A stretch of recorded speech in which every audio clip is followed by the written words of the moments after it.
Maybe I should use this situation now to explain to the YouTube viewers. I haven't been training for the last, no, I haven't been streaming for the last 3.5 months because of my accident with the Achilles tendon rupture. Now I can walk at least, so that's why it's the first time after the long break to hold the class, including the YouTube stream. I hope that's fine, because my movement is still not so easy, but it's okay. Should we start? It's 7 o'clock.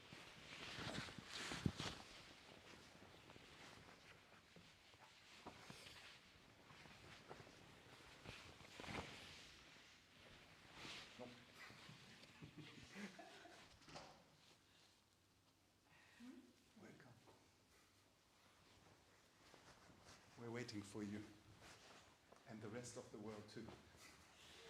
Yeah, because we're back on YouTube today. Yeah, it's nice. It's very rare that everybody is waiting. Perfect.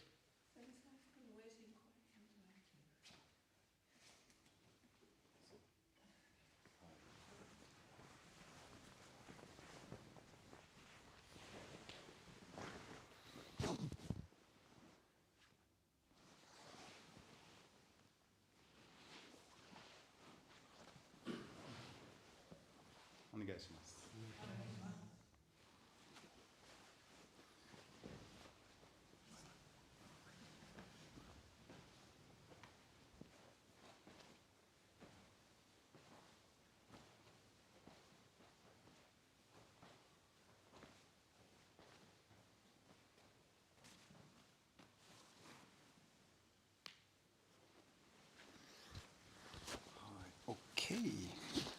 So you requested Kaitenage and Kotegaeshi as an idea to practice. But as always, we don't start with a form, but with a body, let's say, basic setup, trying to discover the main or the basic principle of these forms. All right? So,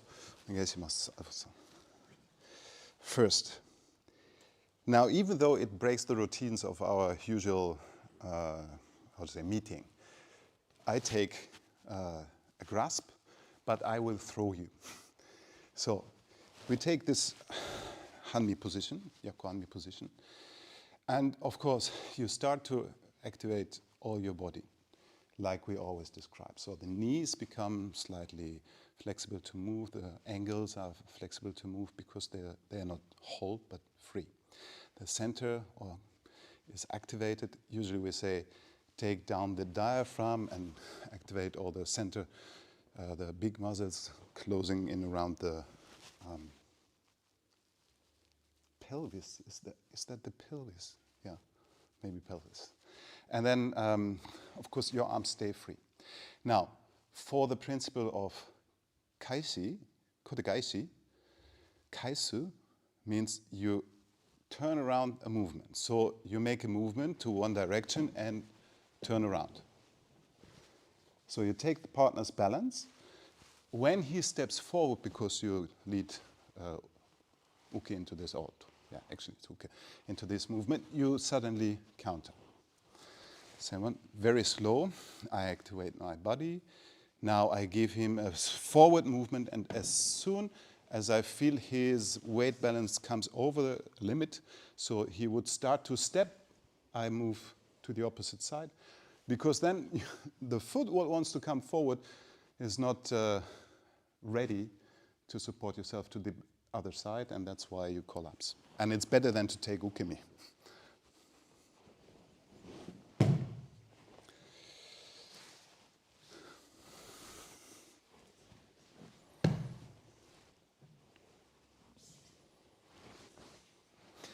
Check your arms, because if I try to push or pull, it's easy for him to resist. But if you stay relaxed, it's very difficult. Okay? Try that first, please. Cheers.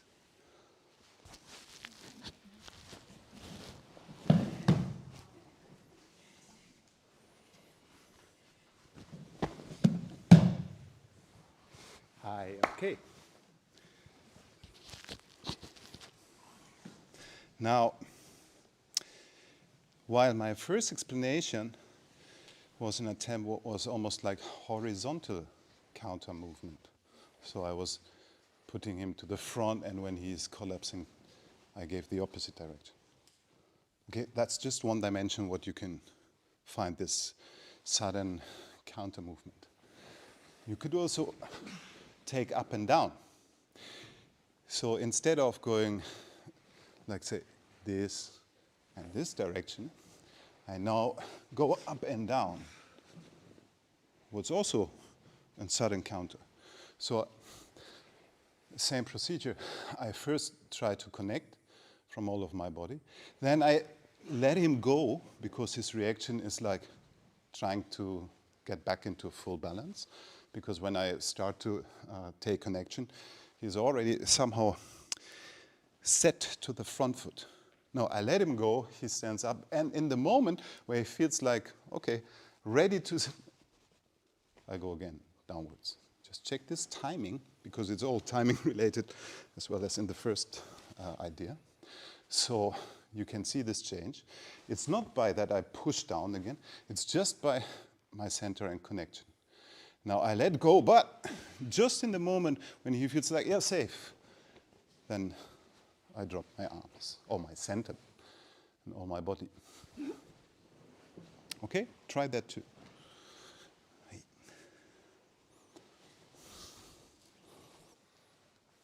Okay, check that again. So, I would like to have one of these suits what you use in 3D mapping, when the actors get all these glowing points on the black, whatever, to show what's moving. So, one more time. Even though I transfer movement by my hands to the body of the partner, it's not moving there, or upper body. Of course, it's my whole body moving. And that accelerates to the partner's arm or connection point by adding up everything else.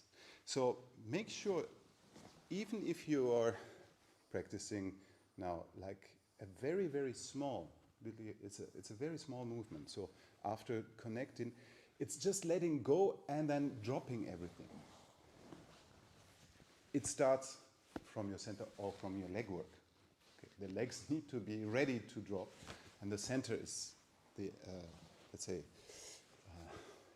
strength pool or power pool. For him, it felt maybe now like there's nothing, I don't do anything, but I have already done everything. So he's not free. If he would like to step now with his front foot, he can't, there's weight on. So he was not in a complete free position where he was able to step both feet wherever he wanted. Because I already connected. Now I let go and then I drop. It turns out that the outside picture looks like I do something on my hands, but it's not my hands. They follow. It's the center and the weight what goes down. Okay, try again.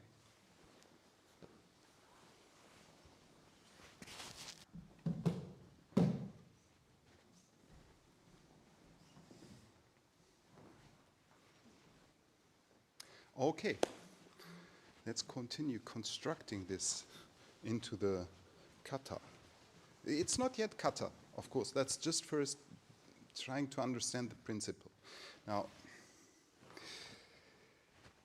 of course, in the end of the form, the position of my hands for kotegaeshi will be like around the wrist plus on the... Is that the palm as well, or is it the back side of the hand? I don't have the English. I wasn't speaking a lot of English within the last couple of months. Anyhow, so, and probably our positioning is different. It's more eye-handi. In the moment of throw, this is the positioning towards the partner. Now we have been like this, and the hands were opposite. So if you come here just before the actually throw, of course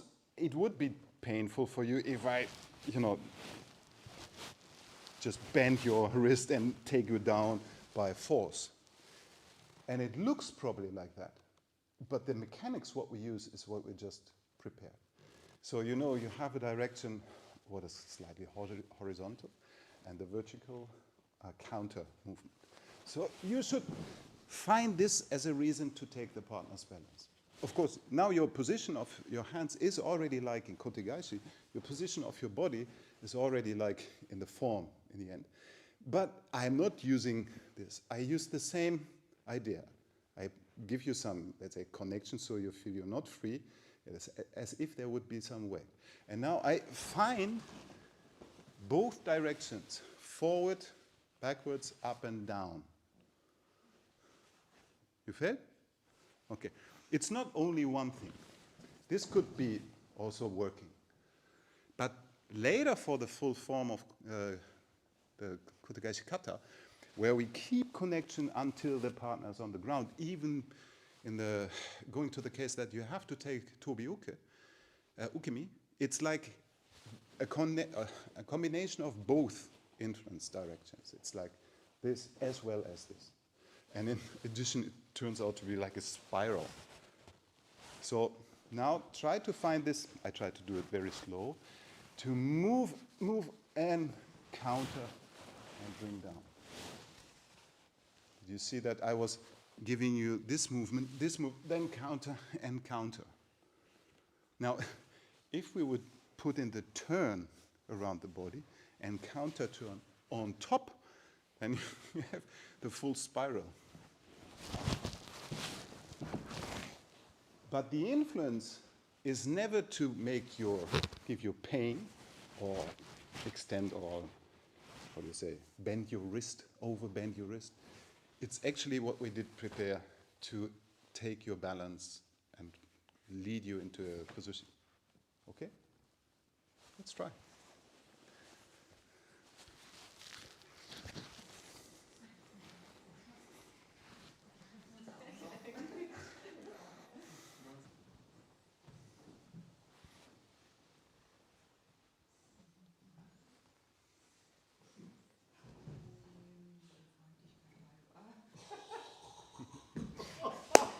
Okay, okay.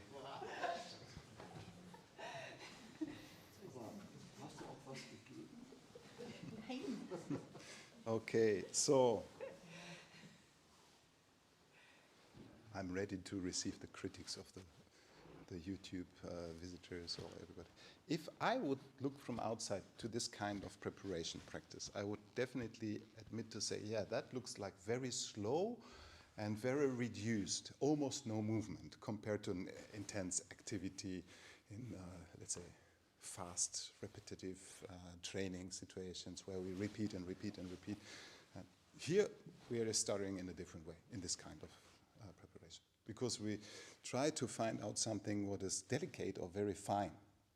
Now, of course, if we would come to the kata training, kata no keku, the problem is most likely to not lose it. So maybe speed is deciding. If you go really quick and you don't have this feeling clear, then it's very, very highly likely that you lose that feeling. So just katate dori. Can you still keep that kind of feeling to effect kuzushi within the kata? If yes, good. If you need a little bit slower movement to not start to throw by hard technique, it's okay, better to go slowly. Now, because I have this handicap, I have to slow down. But my actually, I'm not sure if I can show, but I show it slightly. My actually speed would be like this. To make that position. And sometimes we say like, okay, we start from this position, not from preparation. I don't do anything now. I just reach out. And I didn't even activate my center, or my knee, or my body. But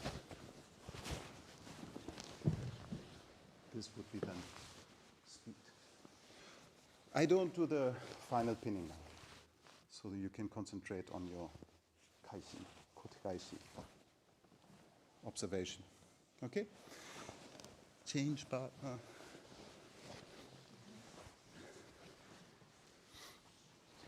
And by then, actually, it is very good if you then ready to finish with the tobi uke from uke side, because then I can also do the full turnaround of kote gaishi, upside, not only forward, backward, up and down, but also hands upside down. Hi. Okay.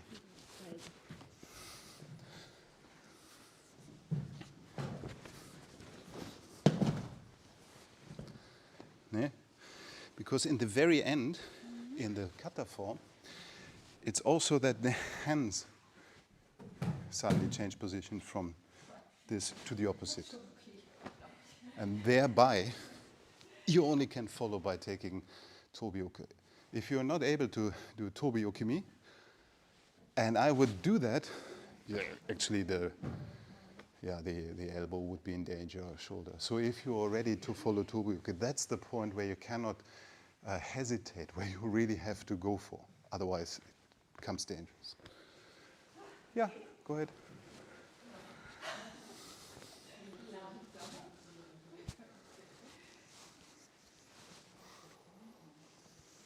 Okay.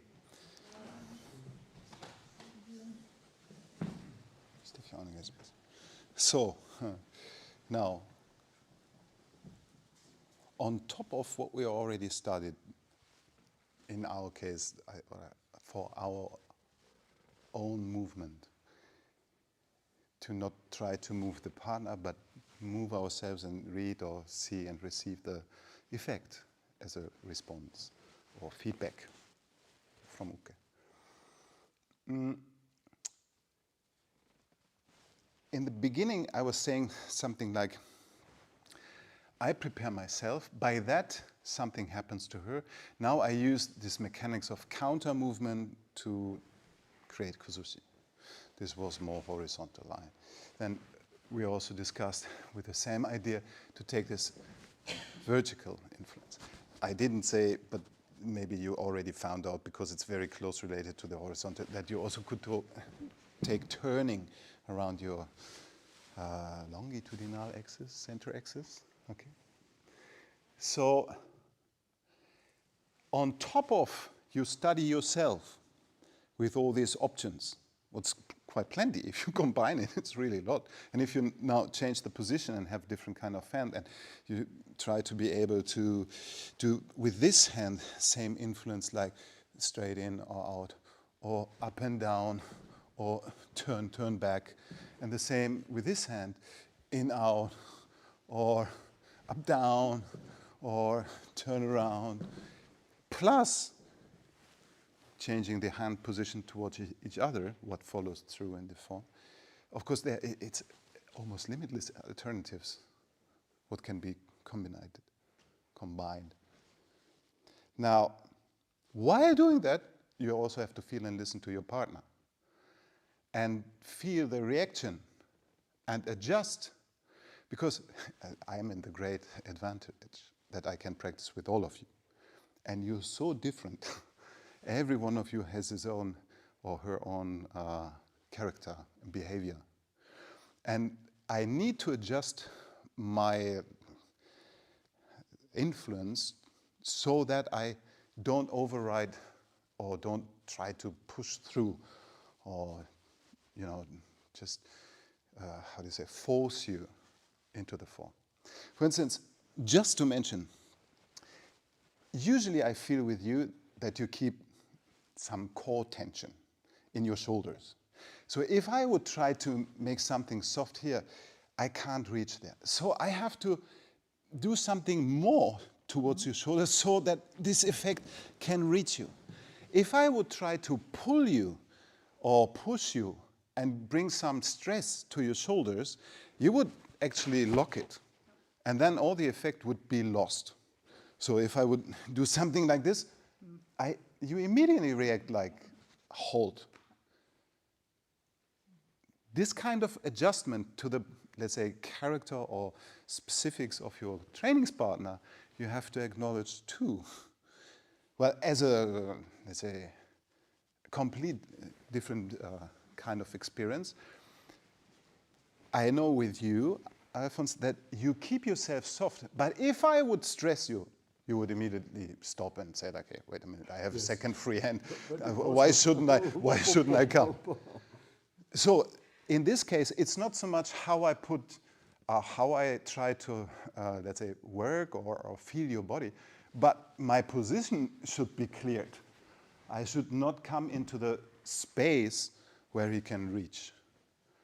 So because I know in you as experienced character in Budo, if I would try to do whatever I try to do softly or not softly in this position, it would be crazy. But if I try to do this in a position or in a place where he can't reach, it's different, even if you try to.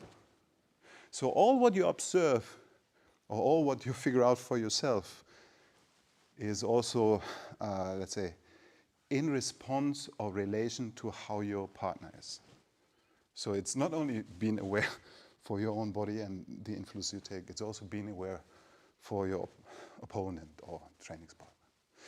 And then we want to find back into the form, because if this works out all perfect, if this comes all perfect together, it should be like textbook kata. It should be like, if you take some series of pictures, you would say like, yeah, that's exactly, we don't need to sort any one of this out, because it's perfectly exactly what we do for the kotegaishi.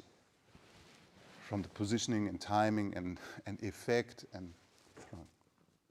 So your task is now to observe yourself, find all these endless millions of opportunities to influence the partner's balance, including to feel and respond well to the so kind, so and so-ness of your uke. Okay? Try again.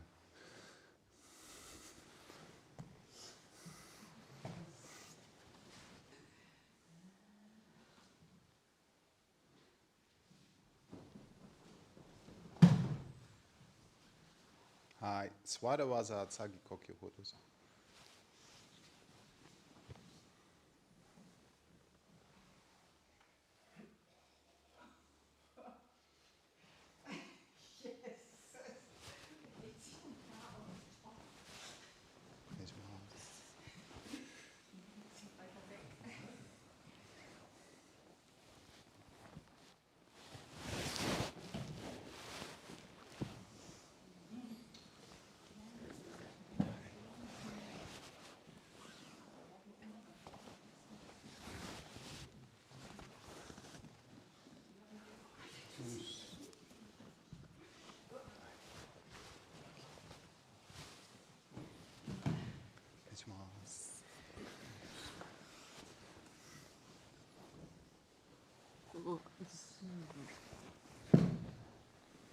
Okay.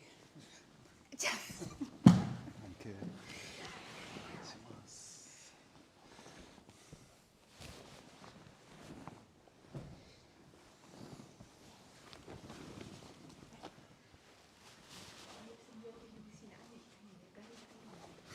Ich hebe ihn nicht an, aber er geht hoch. Das stimmt. Der wäre mir viel zu schwer. Hier ist raus.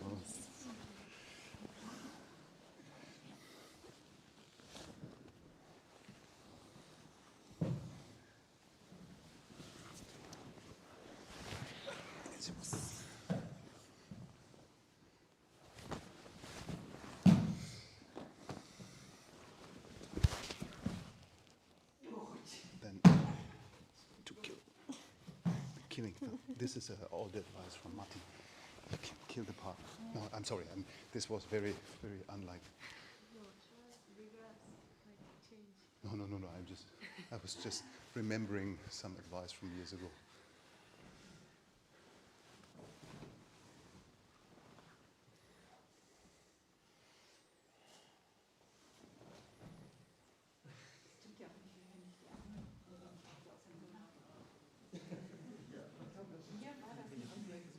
Okay. Okay, just a brief question. You can stay where you are. Can you use the principle of kaisi in this form?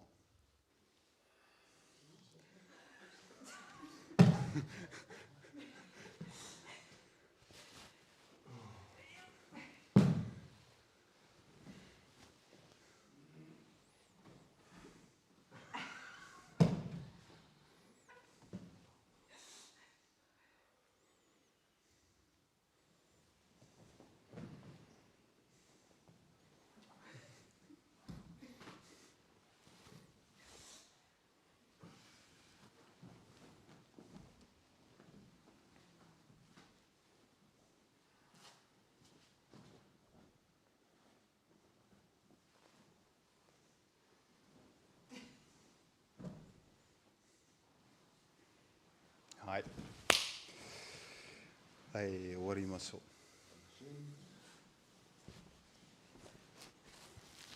So, time to say goodbye. Thank you for coming over to Germany for the last couple of months again. So, from next week you can, no, not next week, sorry. In 2 weeks' time, maybe 3 weeks, actually, you can watch YouTube again and correct us from there. And yeah, that's also the moment where we say Merry Christmas and a Happy New Year, because we go back online, hopefully, if nothing happens, on 5th of January. And in between, we also don't practice because we have to renovate a little bit here. Anyhow, have a beautiful Christmas time and safe getting over. And then we see each other in the new year, 2026 already. Right.